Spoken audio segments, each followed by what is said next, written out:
Shalom saudara, salam sejahtera. Kebenaran hari ini berjudul kesaksian dalam batin.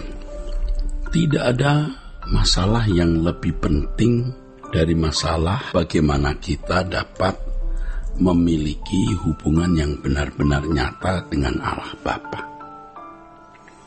Hal ini bukan hanya dirumuskan dengan kalimat atau sekadar diyakini di dalam nalar, melainkan merupakan pengalaman nyata yang dirasakan sendiri dan pasti akan dirasakan oleh orang lain yang juga ada di sekitar kita.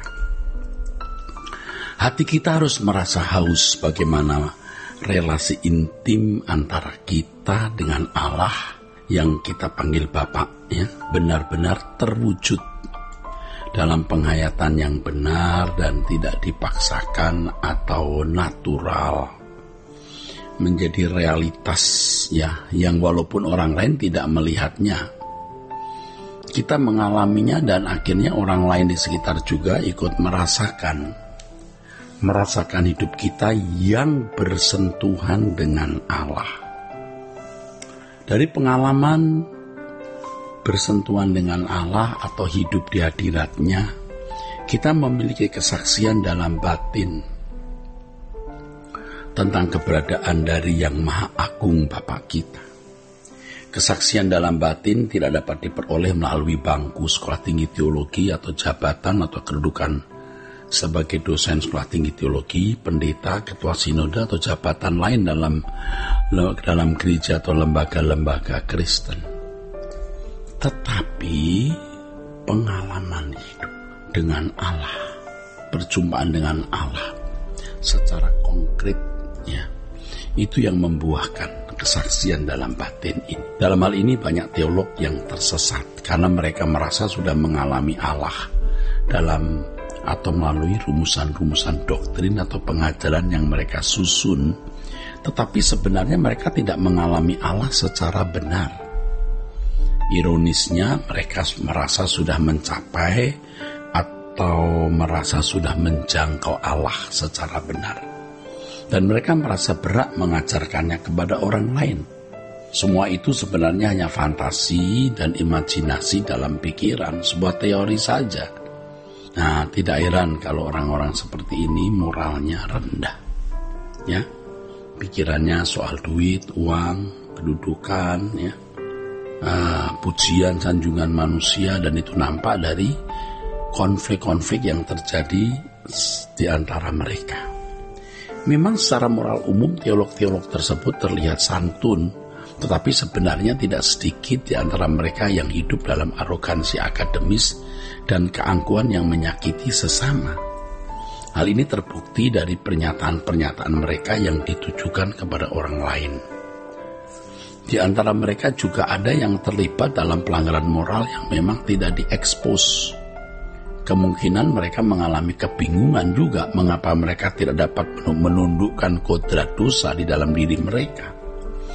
Sejatinya memang pengetahuan teologi tidak memiliki kuasa yang cukup untuk membebaskan seseorang dari kodrat dosa. Tetapi kebenaran yang murni dari Allah Bapa dan dalam perjumpaan pribadi dengan Allah yang mampu membuat seseorang terlepas dari kodrat dosa. Kalau pengajarannya sendiri tidak memiliki pengalaman dengan Allah, maksud saya kalau pengajarnya sendiri tidak memiliki pengalaman dengan Allah, maka yang ditularkan kepada jemaat hanyalah pengetahuan teologi yang mengisi pikiran, tapi tidak merubah karakter. Hal ini merupakan kerugian besar bagi pekerjaan Allah, saudaraku. Inilah yang menjadi penyebab mengapa banyak jemaat hidup dalam kewajaran anak dunia. Tidak hidup seperti yang Yesus teladankan. Padahal mutlak untuk memiliki mutlak untuk meneladani Yesus itu, saudaraku. Sudah tahu kemunduran, kemerosotan Kristen itu karena hal ini. Karena teolog-teolognya sendiri tidak bersentuhan dengan Allah, tetapi mengajar, sehingga yang ditularkan itu hanya pengetahuan, bukan spirit, mengasihi, menghormati Allah untuk hidup dalam kekudusan dan kesuciannya. Nah, ini berlangsung sudah ratusan tahun, saudara. Ironisnya gereja tidak menyadari keadaan ini. Kekristenan di dunia barat membuktikan adanya fakta ini dan hal ini tak dapat dibantah. Namun demikian pada kenyataannya banyak teolog yang tidak mau mengakui fakta ini.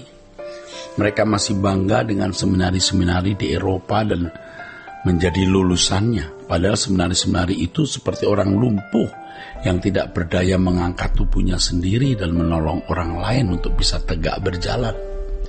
Artinya mereka tidak berdaya guna menyelamatkan masyarakat barat dari pengaruh dunia yang jahat. Nah, itulah fakta yang tidak bisa dibantah. Untuk benar-benar memiliki hubungan yang nyata dengan Allah Bapa dan dalam persekutuan yang indah, dibutuhkan atau dituntut perjuangan berat, yang oleh karenanya kita ini mempertaruhkan segenap hidup. Segenap hidup artinya tidak ada yang kita sisakan bagi diri kita sendiri. Hidup ini, saudaraku, harus hanya diisi untuk benar-benar memiliki hubungan yang ideal dengan Allah. Itu saja.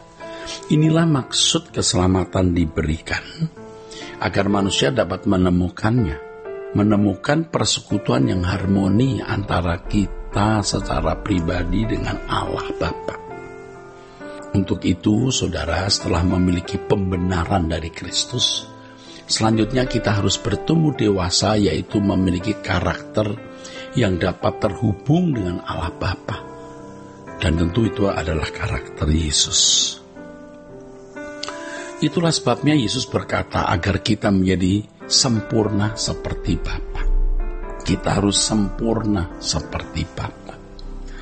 Sebab kalau kita tidak memiliki karakter sempurna seperti Bapa, kita tidak akan dapat memiliki persekutuan yang harmoni dengan Bapa.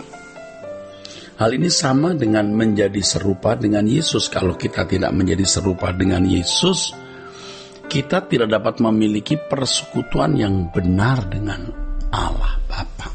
Jadi persekutuan Yesus dengan Allah Bapa itu menjadi tujuan kita, menjadi goal kita, saudaraku.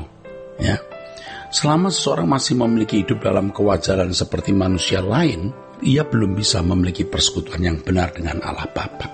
Dalam hal ini proses keselamatan harus benar-benar berlangsung dalam hidup seseorang, yang mana hal tersebut mengubah seseorang menjadi manusia yang dapat bersekutu dengan Allah.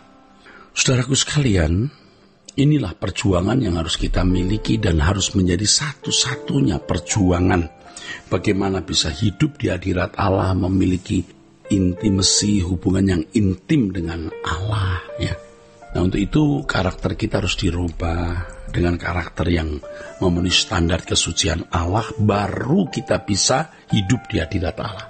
Nah, perjuangan yang benar untuk mencapai hal ini, bagaimana memiliki karakter Tuhan Yesus, bagaimana memiliki karakter Yesus supaya bisa memiliki hubungan harmoni dengan Bapa, ini namanya perjuangan menembus batas.